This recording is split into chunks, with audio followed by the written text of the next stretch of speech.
Well, good afternoon, everyone, and thanks for joining me here today for week 9 of the ConsoliDator MasterClass. So as I mentioned to everyone in the chat, I'm actually having a little bit of technical difficulties with screen shares and things of that nature. And I'm actually at my house because Precision Digital is technically closed for Columbus Day. So I don't really have any technical support to help me. So what we're going to do is go through things that we would normally do, and I'm going to rely heavily on the slide deck that I made. So that's going to be a huge problem. You folks who see me go through the software, and you have a good understanding of where things are located and how to navigate it. So it shouldn't be a problem. But I do want to mention, if there is anybody who is having difficulties with following the class with how I'm explaining things or with how the information is presented, I am more than happy to do one-on-one sessions with a GoToMeeting, a video chat where I can share my screen and go through things in much more detail without time constraints being a worry. So without further ado, we're going to go ahead and get started on week 9. And so we're going to learn today some advanced configuration. And so basically everything that we've learned up until this point is going to be used here. So we're taking everything we've learned and just expanding on it even more than we have in the past. So what we're going to go over today is how to configure duplex and triplex pump controllers. You've seen that example plenty of times, and I've talked about it many times, so we're going to take a look at how we actually configure that. We'll take a look at how we configure leak detection, which is actually something that we took a look at in one of our previous classes and the applications portion of it. We're going to take a look at how to configure an annunciator panel, in quotes, because that's just what I call it. You'll see what I mean in a minute. And then we're going to take a really good look at programming and/or alarms. This is something that I would refer to as common alarms, if you remember back to week 3 with our gas detection class. So we're going to learn how to do that and the implications of those, because with just that functionality, the ConsoliDator Plus can really be used for all sorts of wild control applications. So first up on the list is the duplex pump controllers. And so to understand this, we're assuming that you already have a level channel set up and it's already scaled and all that. And so once you have your level channel all set up and configured, what you want to do is find your relay objects, which are over onto the left side of the software where everything else is. And the first thing I usually tell folks is to, well, you guessed it, to name their relays. And so since we're doing pump control, I think it's a good idea to name these relays pump 1, pump 2, or however you want to label them. And there's a reason why. After you name your relay, well, we have to choose our input. And so our input to this relay is going to be that level channel that we created, right? That makes sense because we're trying to control these pumps based on the level reading. So we want the input to this relay to be that level channel. Now, typically when you set up a relay like this is what the screen looks like. You have your on, your off points, on delay, off delays, everything else. And you've seen the screen 100 times. However, this time we're actually going to click on this little box here, this enable alternation box. And when we do that, the screen is going to change just a little bit. And instead of the traditional relay setup screen you see here, we get this box. And the reason why we have that is because since we're doing alternation, we can actually put in multiple set and reset points. So for example, let's say you want your pump to turn on at 80%, turn off at 50%, but you want both pumps to come on if it gets higher than 80%. Well, to do that, we would simply use this box here and just insert using this button here. We would go ahead and insert a new set and reset point. So the way this is set up right now, the pump is going to turn on when our level channel gets to 80%, and it's going to turn off when it gets to 50%. That's how it's set up. However, as I mentioned before, if you want both pumps to come on at a certain point, so let's say 90%, when our tank reaches 90%, you want both pumps to come on, you simply click this insert button and then just put in your new set and reset point. I'm not entirely sure. I think you can do several of those. You can insert several set and reset points. Normally, folks are only going to use 2 or 3, but you can add, I think, as many as you would like if you want.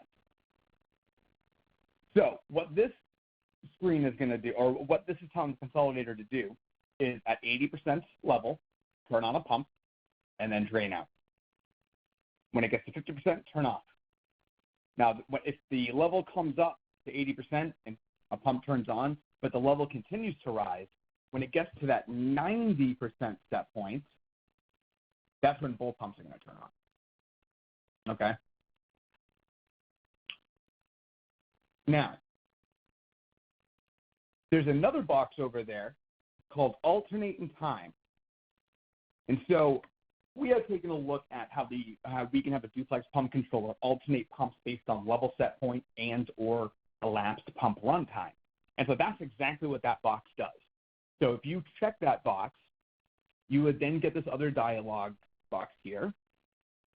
And that's where that's when you put in how many minutes, hours, and seconds of elapsed time. So basically what this is saying, the way I have it programmed here, is the pump will turn on when it reaches 80%, and it will turn off when it reaches 50%. However, if the pump is running for 10 minutes before our tank gets back down to the 50% reset point, what we want the Consolidator Plus to alternate pumps automatically. We want to turn that pump off and turn on the other one until it drains down to 50. And again, it's going to keep doing that. So it's whatever happens first, whether the reset point happens first or this elapsed time happens first. The Consolidator Plus will alternate pumps. And that's exactly how you do that. It's just a simple checkbox, which is really nice if you've been following along. A lot of this programming or configuration is checkboxes, which is extremely useful. Now, what about the second pump? Well, if you take a look, I'm going to go back one slide. If you take a look, we only set up one relay, right? We only have this pump 1.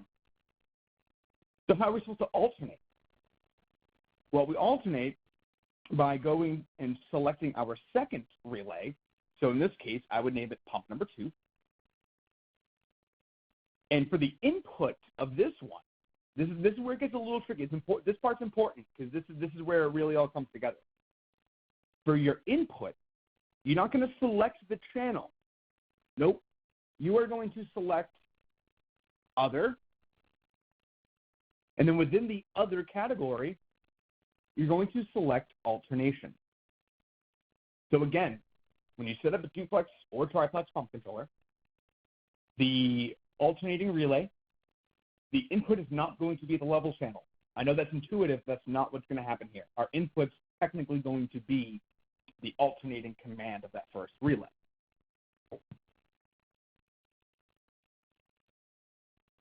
And after you select that function, well, now you have to tell that relay what it's supposed to alternate with. And so you obviously choose this drop-down box here, and it wants to alternate with the pump 1 relay. All right, and so when you do this, after you do that and you save your channel, now we have a duplex pump controller. And so all of the brains of the operation is happening on that first relay. And the other relays we add to this are just sort of, falling in line, so to speak. Now, hold on a second. Well, how do we make this into a true triplex or quadruplex pump controller? Well, this part's extremely simple, and it takes about 30 seconds. You'll literally go find the next relay that you want to configure on the left side of the screen. You make sure you choose the correct input, which is, the alternation, other alternation. And then we want to alternate with relay 1. Now, you might be thinking, well, hold on a second. We just set up a second relay for a pump. Wouldn't we want this third pump to alternate with that second pump? Now, intuitively, you might think that's true. But in reality, all of the logic, all of the command is being written on that first relay we configure. So we want all of our pump relays to alternate with that original relay, if that makes sense. And in fact, if you were to actually set this up, when you go into this drop-down box, there actually isn't an option for pump number 2 because we didn't set that relay up to alternate. So hopefully that makes sense. And again, if it doesn't, I'm more than happy to go over this on a one-on-one session because I know it does get a little tricky, especially when we only have a slide deck. So this is how you make a duplex, a triplex, or a quadruplex pump controller. All you have to do really is set up that very first relay with the control aspects when you want it to turn on and off and all that. And then you just start adding relays. So it's extremely simple, and it takes literally 30 seconds to turn this in from a duplex pump controller into a triplex pump controller. And as always, if there's any questions, please feel free to send them in to the chat. Now, we just took a look at how to make, well, hold on one second. I got a question here. Someone asked, what happens if you have to turn off pump 1 for maintenance? That's a great question. Well, what you can do is quite literally mimic everything you programmed on pump number 1 for a different relay. If that answers your question, because it's really the relay that's doing everything. If you have to turn off pump, if you have to take out pump number 1, maybe you can replace it with something else. I'm not entirely sure. Let me know if that answers your question. So we just went over how to configure duplex and triplex pump controllers. Now we want to take a look at configuring leak detection alarms. And so again, with this particular application, we're assuming that you already have a level channel configured. So we already have that configured. And now what we want to do is we want to know when our tank is leaking or losing volume when it's not supposed to. And so what I want to do is set up a channel, another one, and I want the function of the channel to be measure. And within that category, I'm looking for this rate of change here. Okay? So what that's going to do is that's going to display for us a rate of change. Well, a rate of change of what? Well, a rate of change of our level channel, right? So we select our input as the level channel, okay? And so now what it's going to do is it's going to look for and display for us the rate of change of that level channel, of the volume within that tank.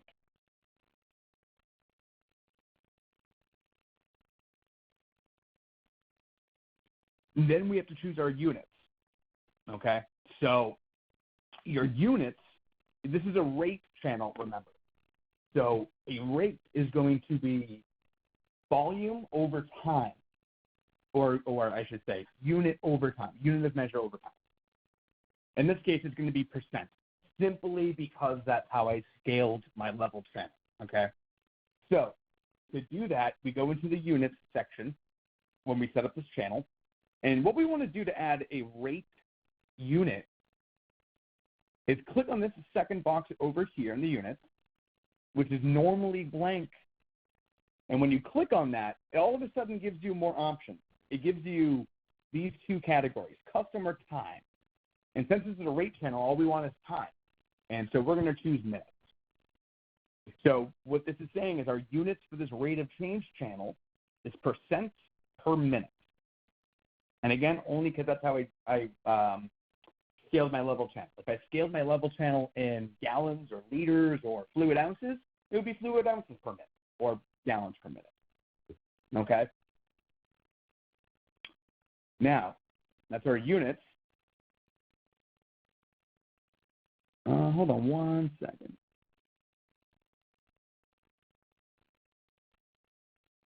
Okay, so when you set up a leak detection channel, again, it is telling you where, or it's telling you the rate of change within this tank. And so if you think about it, let's say we increase the level of our tank. We're adding volume to it. That rate of change is going to be positive because we're adding to the tank. However, if we were taking away from that tank, let's say we have a leak, all of a sudden we're losing volume, that rate of change number is going to be negative. And that's actually something we want. We want that change to be negative.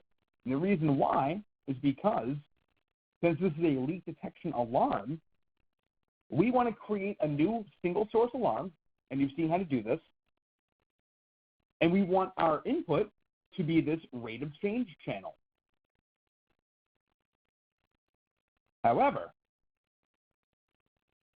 when we do our set and reset points, we have to remember we want a negative value for our set point, because we want to know when the tank is losing material. If there's a leak, it's going to lose material. We want a negative value for our set point. And now this is really important.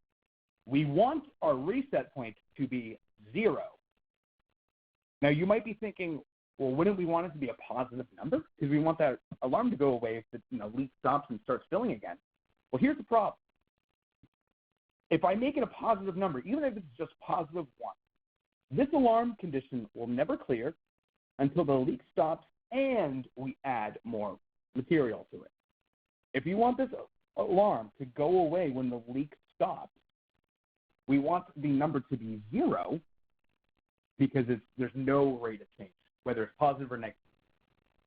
Okay, so hopefully that makes sense. So what this does, it is technically leak detection in a way. But what it's really doing is it's monitoring the level channel, and it's reporting back to us how much volume or percentage we're losing or gaining per minute. And we can use that information to alarm for leak detection. And so you've seen me program this screen before in previous classes. This is exactly how I did it. Nothing too crazy. Now, if you have any questions about that, let me know. Or if, a lot of folks do ask, well, what happens if I really am trying to I'm trying to empty my tank. I don't want a false alarm to happen. Well, I didn't do it in this session, but there is a way to do that. So that if you're intentionally pumping out, the consolidator will ignore that alarm so you don't get any false alarms. Now, for this one here, I did this slide just to show you, you can actually put the leak detected alarm on the screen. And so when you do that, what we can do here is, this is an alarm that I turned into a channel. And all it is just the alarm we just made. And it has the on-off units. And so all this is going to do is when it's on the screen, it'll give you a visual indication that, hey, there is a leak happening. So I named the alarm leak detected ? And the units, well, it says on and off, but I probably should have put no and yes. It's supposed to be no and yes, but you get the idea. So we can actually display this alarm on the screen as well and have it flash and change colors and do all that fancy stuff that we like.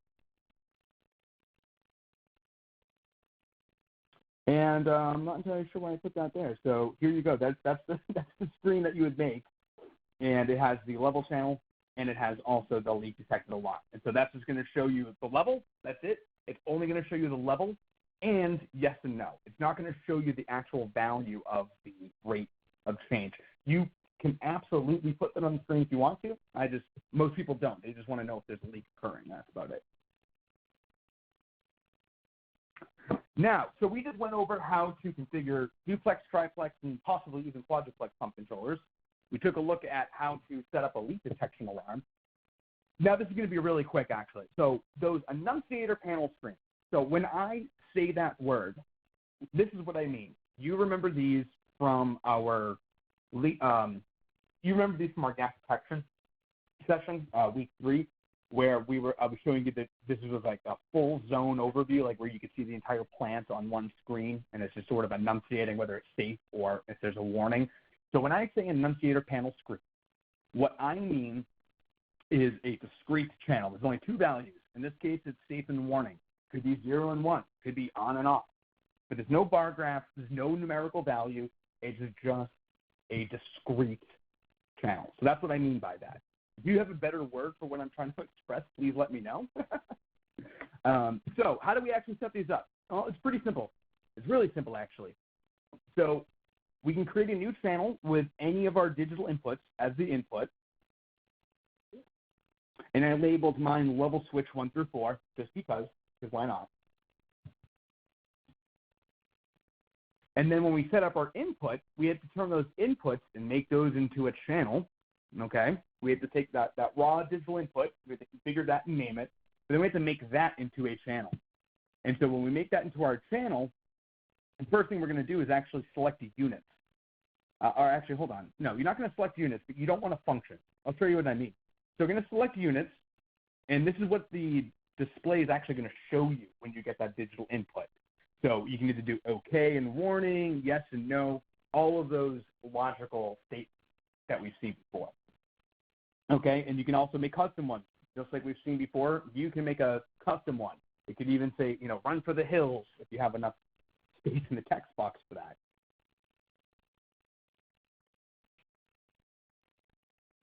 And then once we do that, so you'll watch, I'll show you here. So we have our function is none. We don't want a function. We don't want this channel to do anything except for show us a discrete value.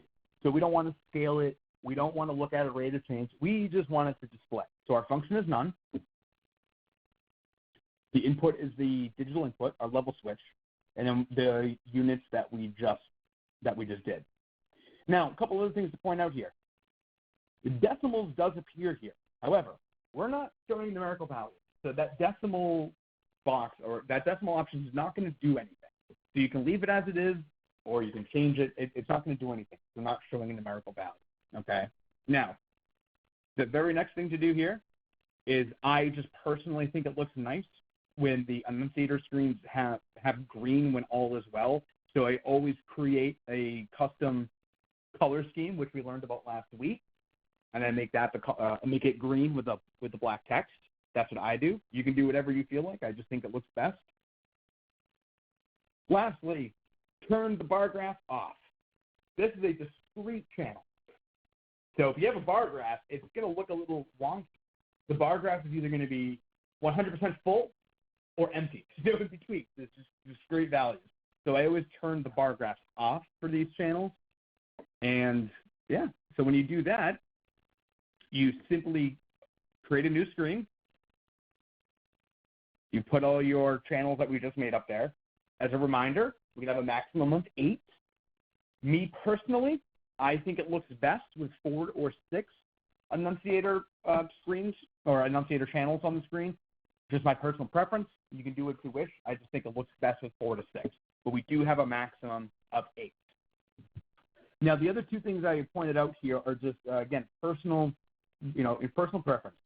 I personally like it when there's no channel number. I just think it looks cleaner. So I always turn that off, which is this little checkbox right here. And also, we don't want bar graphs, remember? And so just to make sure that there's no bar graphs on this screen, in case I messed up when I was creating my channels, I can uncheck this box right here, and no matter what, there's never going to be a bar graph on this screen. And so once you do that, that's it. You've just created an Annunciator panel screen. And you can do that for anything you want. And again, this is just discrete channels. There's only 2 options, on and off, OK and warning, run like hell and stay where you are, and whatever it is. All right. And if you have noticed, there are no polls in this one. I did that on purpose because polls got me into some trouble last time. So no polls. So we're just going to compile right through. So this is where it gets really, really, really important, okay? And this is where I might go over time. Now, I mentioned that in the invite. Please feel free at 4:30 if you need to go. Please feel free to go. You're not required to stay, but I might go over by a few minutes because this is very important, and this is where the ConsoliDator Plus really shines with this type of functionality. So, configuring and/or alarms. Let's take a look at what I'm saying on this screen here. So what's the story? For this example, let's imagine we have 2 tanks that are the same dimensions. Each tank has a single source alarm, or a normal alarm, which will be active when the corresponding tank reaches 80% capacity. The alarm will become inactive when the corresponding tank empties to 50%. One thing I want to point out here, I chose my words extremely carefully. Tank reaches 80%, tank empties to 50%. That's going to be very important. That's when, that's the direction from which we're coming. We want the alarm to come on when we're below the 80% mark and we're coming up to it, and we want the alarm to turn off when we're above the 50% mark, and we empty to it. Okay. Just want to make that distinction there. So what's the challenge? Your customer only has one relay available on ConsoliDator Plus, but they want to have an external horn go off if either of the tanks get to 80% capacity. So they have two tanks. We need to know when they get to 80% capacity, but we only have one relay. So how are we going to do this? Well, we do it using the and or alarm. So in this particular case, it's the or alarm, okay? And so what we're doing is we're creating an alarm that is based off of two single source alarms, okay? So to do this and or alarm stuff, you have to have alarms already programmed for your channel. So for example, in this particular case, we have two tanks, remember? Each tank is going to have a high-level alarm on them, two separate alarms, okay? And what we're going to do is we're going to put them on this alarm. We're going to take those two and combine them onto here. So it looks a lot like this, right? So here's our or alarm, and here are the two single source alarms I just told you about. So when either of those tanks gets to 80% capacity, we want a relay to trigger, okay? And so this is extremely important. And I go into a lot of detail on this in the study guide, and it's going to be much more easy to understand, but bear with me for this. With these alarms, we call them alarms. That's what it's called in the software. It's what it's called in the literature. It's what I've been calling them for the last 9 weeks. But don't think about these as just alarms. Think about these as events, and more specifically, think about these common alarms as conditional statements. So check this out. What am I telling the ConsoliDator Plus to do with this setup here? I'm using this screen, this configuration to communicate with the device what to do. And I do that using conditional statements. So what I'm telling the ConsoliDator to do here is, if tank 1 or tank 2 reach 80% capacity, then this alarm is true. Okay? So hopefully that makes sense. I'm telling the ConsoliDator, so to speak, this conditional statement. Now, we also have this other button here, this not button. So if you know anything about gate logic, you'll understand what these not gates are all about. And if you don't, that's okay. I learned all about it on YouTube. There's plenty of resources on gate logic online. And it's actually a really fascinating concept. And it's also called Boolean logic. So if you're interested in anything like that, there's a lot of information online. But anyways, so we have this not button here. And that just gives us even more flexibility. And so basically what that button is going to do is it's going to change our conditional statement a little bit. Okay? So let's take a look at how this changes our conditional statement. Now it reads, if tank 1 reaches 80% capacity or tank 2 is not at 80% capacity, then trigger this alarm. So what I'm saying is, I want tank 2 to be anywhere below 80% and tank 1 to be at 80% or higher in order for this alarm to trigger. So hopefully you can see that when we add that not, we're really changing a lot about our conditional statement. We're really, really changing it up. Now we can even get a little more fancier. This is just the or alarm. We also have and alarms, and those are pretty cool too. So let's check out what an and alarm is all about. So with this and alarm, we're doing sort of the opposite of the or. So with the or, we were saying, hey, if either of those tanks gets to 80%, let us know. We need to know that information. But with this and alarm, well, we only care if both tanks are at 80% capacity. So check out how, with this setup, this is our new conditional statement for the ConsoliDator.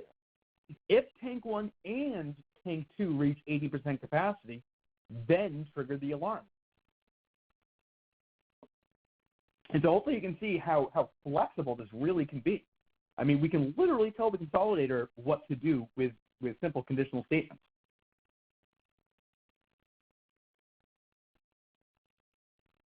So the study guide for this week is really going to go into greater detail about this.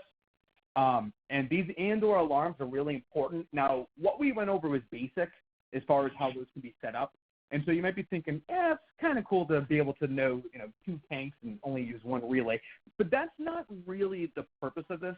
So you can take what we just learned about these and/or alarms, and you can actually combine them. So, for example, we can literally make an and alarm that consists of 2 single source alarms. We can make an or alarm consisting of 2 single source alarms. And then we can take that and the or alarm and combine those into a whole new alarm. And so you can just keep stacking these conditional statements and use these, these not commands to really do whatever you want to do. And so we're just talking about turning on pumps, but think about everything else we can control with the consolidator. Using these alarms, we can really, really, really get clever on how we want to control, when we want to control. And we haven't even gotten into like timing and schedule, which is next.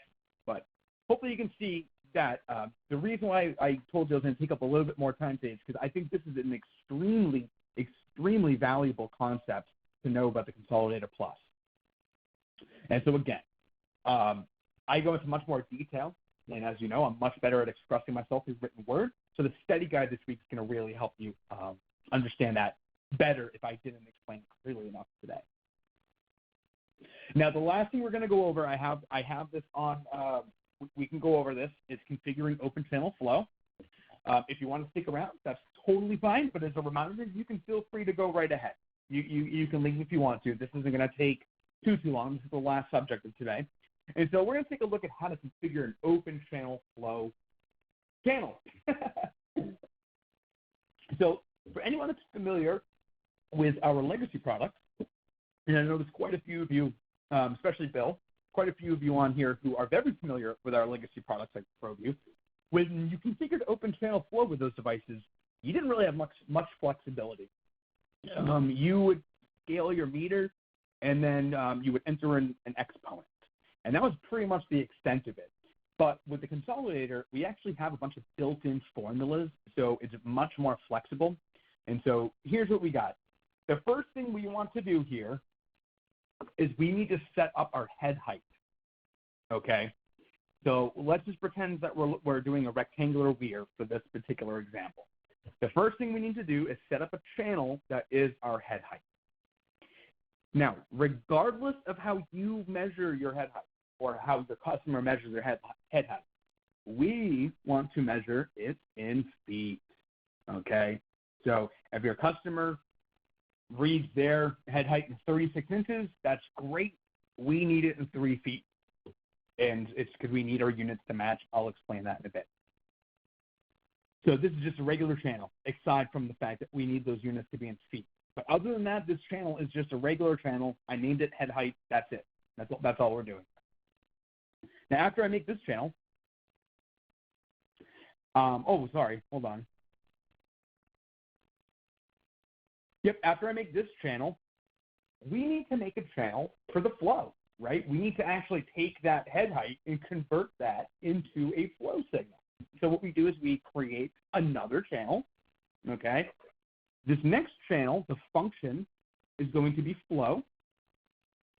And when you go into the flow function category, we have these predetermined shapes, so to speak. And so again, for this particular example, we're going to use rectangular weir, okay? So we'll go ahead and select that. And when we do, we get this dialog box. And it has all sorts of numbers and constants, and some of them are filled out and some of them aren't. Now, what we want to do is fill out this information to the best of our ability using your ISCO handbook. And if you don't know what that means, that's okay. That means this section might not be of value to you. So what we want to do is we want to figure out how to convert that level signal or head height into this flow channel.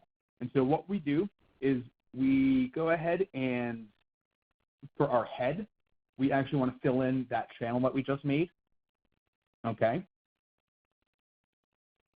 Now, the length, we need this in feet. So again, if your customer reads the length, or technically I think the width of their weir in 12 inches, that's great. We need it in feet. So again, all our units need to match, and they need to be in feet for the math to work out properly. And then that's it. Now, you're gonna question what this constant K is all about. It is very important that we do not change that constant, okay? And the reason why is because the ConsoliDator Plus is going to do the automatic unit conversion for you. When it calculates open channel flow, it's calculating it in cubic feet per second. That's how it's calculating. And if you look in your ISCO book, that's usually the first unit of measure. That's like the basis of it. And so this constant is going to be 3.33 repeating. Now, you might think, well, if I need a different unit, like let's say I want to measure megagallons per day, well, I probably should change my constant. No, that's not what we're going to do. The constant is always going to stay the same. And if you want to read in something else besides cubic feet per second, all you have to do is change your units when we save this channel. And when you change your unit, that's when it does the automatic conversion.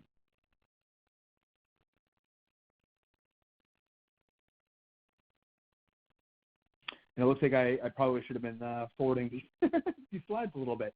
But that's basically it. That is basically how you configure an open channel flow channel. You set up a head height in feet. You set up an open channel, and you just fill in the blanks as they appear. And again, the only thing we're really changing for the basics, I mean, you can get a little more fancy, but for the basics, the only thing we're really changing is how you want to measure your flow, the length, and the head height. Everything else is going to pretty much stay the same. Okay, and then you can go ahead and make a total off of this channel, and now you have the flow rate and the total. You can also have, let's say you wanted an analog output with this open channel flow correction. Well, we can actually assign an analog output to take its reading directly from this calculated channel. So you get a linearized signal from the consolidator as well. And that is it, folks. That's what I have for you today. So it looks like I didn't take up too much extra time. And that's what I have for you. So let's take a look at some questions I have. So somebody asked if I have a more complicated polynomial like a Palmer-Bowlus, and I'm probably pronouncing that incorrectly. I'm just going to be honest. I don't know what that means. But if you want to chat about it later, I'm sure we could probably figure it out. I just don't know what that word means. So one of the things that we're going to look at in a couple weeks is some of the advanced math features of the ConsoliDator Plus. And so you can basically so here's the thing. With the consolidator, with the math functions, I can quite literally do this open channel flow calculation without using this channel. I can literally just create different math channels to calculate this. So if it's a type of flume that is very common, then yes, we can make it happen. It's not going to be as readily available as what we just learned, but it can do it. And if it's something that is very common, I can certainly put it on the wish list of new features.